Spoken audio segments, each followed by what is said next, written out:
Thailand is raising the alarm over a possible third wave of COVID-19 infections as the more contagious UK strain has been found in some new cases. At the same time, a cabinet minister has tested positive and several of his colleagues have been placed in isolation.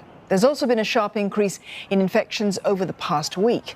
334 new cases have been recorded today. Thailand aims to start its vaccine rollout in June. Health workers or people deemed vulnerable are getting the jab early. More than 200,000 people have already been inoculated. Saksith Sayasombat reports from Bangkok.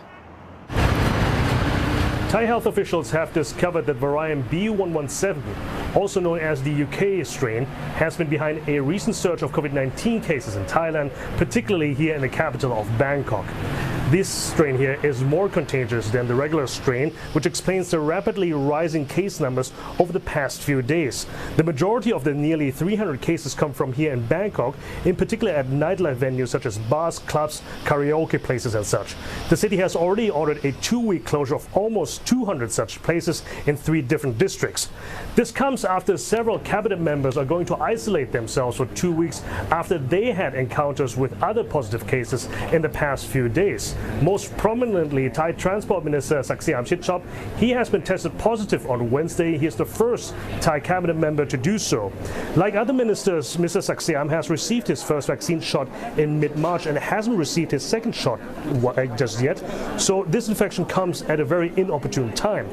Despite all this, but before the confirmation of the UK strain, there are no stricter measures just yet by the government. That means a proposal by health officials to restrict dining times and an alcohol ban on these places in Bangkok and surrounding provinces is not in effect just yet. There are also no domestic travel restrictions just yet, which crucially comes just before the Thai New Year's period, Songkran. It will already be a very dry affair this year as the famous water fights and the foam parties, they're all not allowed, but you're still allowed to travel, and most people use that time to travel back home to see their friends and families. Nevertheless, people are being reminded to be responsible during this time and also to do their best to minimize the spread of the virus, especially now that there's a more contagious one out there. Saksith Sayasombat, CNA Bangkok.